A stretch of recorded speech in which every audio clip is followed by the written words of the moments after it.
Hi everyone. Oven ಇಲ್ದೇ ಬಿಸ್ಕೆಟ್ನ ಮಾಡ್ಕೋಬೋದಾ ಅಂತ ಅನಿಸಿದರೆ oven ಇಲ್ದೇ ಬೇಕಿಂಗ್ ಪೌಡರ್ ಅಥವಾ ಸೋಡಾ ಯೂಸ್ ಮಾಡ್ದೇ ಬೆಣ್ಣೆ ಮತ್ತು ಮೈದಾ ಬಳಸ್ದೇ ಗೋಧಿ ಹಿಟ್ಟಿಂದ ಗೋಧಿ ಬಿಸ್ಕೆಟ್ನ ಹೇಗೆ ಮಾಡೋದು ಅಂತ ತೋರಿಸ್ಕೊಡ್ತಾ ಇದ್ದೀನಿ.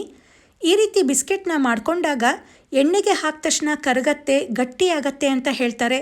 ಆದರೆ ಈ ರೀತಿ ಪರ್ಫೆಕ್ಟ್ ಮೆಜರ್ಮೆಂಟ್ನಲ್ಲಿ ಮಾಡಿಕೊಂಡ್ರೆ ಪರ್ಫೆಕ್ಟ್ ಆದ ಬಿಸ್ಕೆಟ್ನ ಮಾಡ್ಕೋಬೋದು. ಹಾಗೆ ಬಹಳ ಕ್ವಿಕ್ಕಾಗಿ ಆಗತ್ತೆ.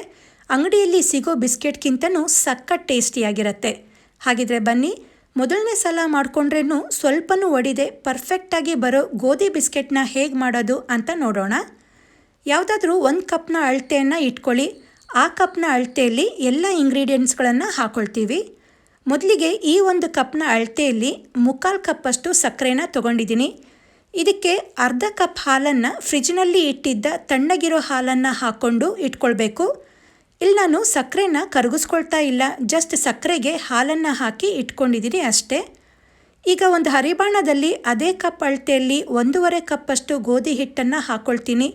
ಈಗ 1 ಕಪ್ ಹಿಟ್ಟನ್ನು ಹಾಕ್ಕೊಂಡಿದ್ದೀನಿ, ಇನ್ನು ಅರ್ಧ ಕಪ್ಪಷ್ಟು ಗೋಧಿ ಹಿಟ್ಟನ್ನು ಕೂಡ ಹಾಕ್ಕೊಂಡಿದ್ದೀನಿ.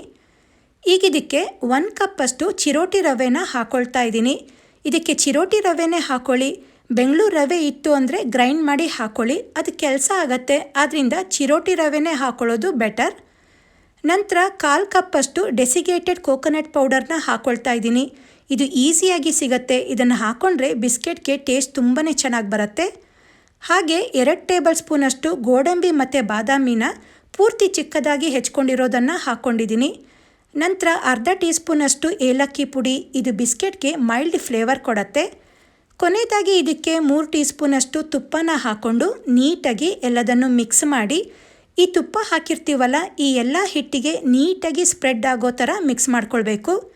ತುಪ್ಪ ಬದಲು ನೀವು ಎಣ್ಣೆನೂ ಕೂಡ ಹಾಕ್ಕೊಳ್ಬೋದು. ತುಪ್ಪ ಅಥವಾ ಎಣ್ಣೆನ ಇದೇ ಮೆಜರ್ಮೆಂಟ್ನಲ್ಲಿ ಹಾಕ್ಕೊಳ್ಳಿ. ಒಂದು ಸಮಯ ಜಾಸ್ತಿ ಆಗಿಬಿಟ್ರೆ ಕಲಿಸ್ಕೊಂಡ ಹಿಟ್ಟನ್ನು ಎಣ್ಣೆಗೆ ಹಾಕಿದಾಗ ಎಣ್ಣೆ ತುಂಬ ಕರಡತ್ತೆ. ಆದ್ದರಿಂದ ತುಪ್ಪನ ಹಾಕೊಳ್ಳುವಾಗ ಈ ಒಂದು ಟಿಪ್ನ ನೆನಪಿನಲ್ಲಿ ಇಟ್ಕೊಳ್ಳಿ. ಈಗ ಹಾಲು ಮತ್ತು ಸಕ್ಕರೆನ ಹಾಕ್ಕೊಂಡು ಇಟ್ಕೊಂಡಿದ್ವಲ್ಲ, ಅದನ್ನು ಸ್ವಲ್ಪನೇ ಹಾಕ್ಕೊಂಡು ಮಿಕ್ಸ್ ಮಾಡ್ಕೊಳ್ಳಿ. ಒಂದೇ ಸಲ ಹಾಕ್ಕೊಳ್ಳೋದು ಬೇಡ. ಮೊದಲಿಗೆ ಕೆಳಗಡೆ ಇರೋ ಸಕ್ಕರೆನ ಹಾಕ್ಕೊಂಡು ಕಲಿಸ್ಕೊಳ್ತಾ ಬರಬೇಕು. ಇದಕ್ಕೆ ನಾವು ತೊಗೊಂಡಿರೋ 1/4 ಕಪ್ಪಷ್ಟು ಹಾಲು ಕರೆಕ್ಟಾಗಿ ಸಾಕಾಗತ್ತೆ. ಆದರೂ ಸ್ವಲ್ಪನೇ ಹಾಕ್ಕೊಂಡು ಕಲಿಸ್ಕೊಳ್ತಾ ಬನ್ನಿ. ಈಗ ಇನ್ಮಿಕ್ಕಿದ ಹಾಲು ಸಕ್ಕರೆನೂ ಕೂಡ ಸೇರಿಸ್ಕೊಳ್ಳೋಣ. ನಾನು ಹೇಳ್ದಂಗೆ ಇದಿಷ್ಟು ಹಾಲು ಕೂಡ ಬೇಕಾಗತ್ತೆ. ನಾನು ಹೇಳಿರೋ ಮೆಜರ್ಮೆಂಟು ತುಂಬಾ ಪರ್ಫೆಕ್ಟ್ ಆಗಿದೆ, ಸ್ವಲ್ಪನೂ ಕೂಡ ಹೆಚ್ಚು ಕಡಿಮೆ ಆಗಲ್ಲ. ಈ ಹಿಟ್ಟು ಚಪಾತಿ ಹಿಟ್ಟಿನ ಥರ ಸಾಫ್ಟಾಗಿ ಇರಲ್ಲ. ನಾನು ಕಲಿಸ್ತಿರೋಬೇಕಾದ್ರೇ ಗೊತ್ತಾಗ್ತಿರತ್ತೆ ಈ ಹಿಟ್ಟು ಸ್ವಲ್ಪ ಗಟ್ಟಿ ಇದೆ ಅಂತ. ಹಾಗಂತ ತುಂಬ ಗಟ್ಟಿನೂ ಇರಬಾರ್ದು. ತುಂಬ ಗಟ್ಟಿ ಆದರೆ ಬಿಸ್ಕೆಟ್ ಕೂಡ ಹಾರ್ಡ್ ಆಗತ್ತೆ. ಈಗ ಇದನ್ನು ಒಂದು 5 ನಿಮಿಷ ರೆಸ್ಟಿಗೆ ಬಿಡೋಣ. 5 ನಿಮಿಷ ಆದಮೇಲೆ ನಮಗೆ ಬಿಸ್ಕೆಟ್ ಯಾವ ಶೇಪ್ನಲ್ಲಿ ಬೇಕೋ ಆ ಶೇಪ್ನಲ್ಲಿ ಕಟ್ ಮಾಡ್ಕೋಬೋದು. ರೌಂಡ್ ಬೇಕಿದ್ರೆ ರೌಂಡ್, ಇಲ್ಲ ಟ್ರಯಾಂಗಲ್ ಶೇಪ್ ಬೇಕು ಅಂದರೆ ಟ್ರಯಾಂಗಲ್, ಇಲ್ಲ ರೆಕ್ಟಾಂಗಲ್ ಶೇಪ್ ಬೇಕಿದ್ರೆ ಈ ರೀತಿ ಒತ್ತಿ ಶೇಪ್ ಮಾಡ್ಕೊಳ್ಬೇಕು. ತುಂಬ ಲೂಸ್ ಆದರೂ ಬಿಸ್ಕೆಟ್ಗಳು ಎಣ್ಣೆಯಲ್ಲಿ ಕರಿಯೋಬೇಕಾದ್ರೆ ಒಡೆಯೋ ಚಾನ್ಸಸ್ ಇರುತ್ತೆ. ಆದ್ದರಿಂದ ಈ ರೀತಿ ಸ್ವಲ್ಪ ಟೈಟಾಗಿ ಹಿಟ್ಟನ್ನು ರೆಡಿ ಮಾಡಿ ಇಟ್ಕೊಂಡು ನಂತರ ಚಾಕುವಲ್ಲಿ ತುಂಬ ದಪ್ಪನೂ ಅಲ್ಲ ತುಂಬ ತೆಳುವಾಗೂ ಅಲ್ಲದೇ ಈ ರೀತಿ ಮೀಡಿಯಮ್ ಸೈಜ್ನಲ್ಲಿ ಕಟ್ ಮಾಡಿ ಇಟ್ಕೊಳ್ಬೇಕು. ತುಂಬ ದಪ್ಪ ಆದರೂ ಒಳಗಡೆ ಬೇಯೋಲ್ಲ, ಹಾಗೆ ತುಂಬ ತೆಳು ಆದರೂ ಬಿಸ್ಕೆಟ್ ಥರ ಅನಿಸಲ್ಲ. ಇದನ್ನು ಕಟ್ ಮಾಡಿದಾಗ ಸೈಡ್ನಲ್ಲಿ ಸ್ವಲ್ಪನೂ ಎಡ್ಜಸ್ಗಳು ಒಡ್ಕೊಂಡು ಬಂದಿಲ್ಲ. ಒಂದು ಸಮಯ ಒಡ್ಕೊಂಡು ಬಂದರೆ ಅದನ್ನು ಕರಿಯೋಕ್ಕಿಂತ ಮುಂಚೆ ಕೈಯಲ್ಲಿ ಪ್ರೆಸ್ ಮಾಡಿ ಈ ರೀತಿ ನೀಟಾಗಿ ಶೇಪ್ ಬರೋ ರೀತಿ ಮಾಡ್ಕೊಳ್ಳಿ. ಹೀಗೆ ಎಲ್ಲದನ್ನು ಕಟ್ ಮಾಡಿ ಇಟ್ಕೊಂಡ್ಬಿಟ್ರೆ ಕರೀಲಿಕ್ಕೆ ಈಸಿ ಆಗುತ್ತೆ. ನೋಡಿ ಎಲ್ಲದು ಎಷ್ಟು ನೀಟಾಗಿ ಪರ್ಫೆಕ್ಟಾಗಿ ಬಂದಿದೆ ಅಂತ. ಇದನ್ನು ಕಾದಿರೋ ಎಣ್ಣೆಗೆ ಒಂದೊಂದಾಗಿ ಹಾಕಿ ಫ್ಲೇಮ್ನ ಲೋ ಟು ಮೀಡಿಯಮ್ನಲ್ಲಿ ಇಟ್ಕೊಂಡು 2 ಸೈಡ್ ಗೋಲ್ಡನ್ ಬ್ರೌನ್ ಆಗೋ ತನಕ ಫ್ರೈ ಮಾಡ್ಕೊಳ್ಬೇಕು. ತುಂಬ ಹೈ ಫ್ಲೇಮ್ನಲ್ಲಿ ಕರೀಲಿಕ್ಕೆ ಹೋಗಬೇಡಿ, ಆದಷ್ಟು ಲೋ ಟು ಮೀಡಿಯಮ್ ಫ್ಲೇಮ್ನಲ್ಲಿ ಫ್ರೈ ಮಾಡಿ. ಇದೀಗ 2 ಸೈಡ್ ಚೆನ್ನಾಗಿ ಫ್ರೈ ಆಗಿದೆ.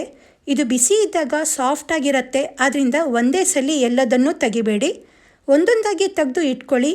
ಈ ಬಿಸ್ಕೆಟ್ ಆರಿದ ಮೇಲೆ ಗಟ್ಟಿಯಾಗತ್ತೆ. ಈಗ ಗೋಧಿ ಬಿಸ್ಕೆಟ್ ರೆಡಿಯಾಗಿದೆ. ನೋಡಲಿಕ್ಕೇ ಎಷ್ಟು ಚೆನ್ನಾಗಿ ಕಾಣಿಸ್ತಾ ಇದೆ ಅಲ್ವಾ? ಎಷ್ಟು ಲೇಯರ್ ಆಗಿ ಬಂದಿದೆ. ಬೇಕರಿಯಿಂದ ತಂದಿರೋ ಬಿಸ್ಕೆಟ್ಗಳಿಗಿಂತ ತುಂಬಾ ರುಚಿಯಾಗಿರುತ್ತೆ.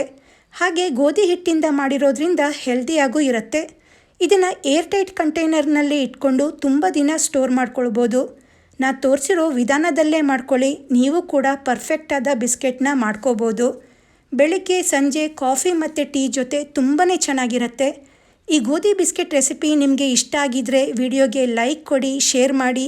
ನನ್ನ ಚಾನಲ್ನ ಸಬ್ಸ್ಕ್ರೈಬ್ ಹಾಗೆ ಫಾಲೋ ಮಾಡೋದನ್ನು ಮರಿಬೇಡಿ. Thank you.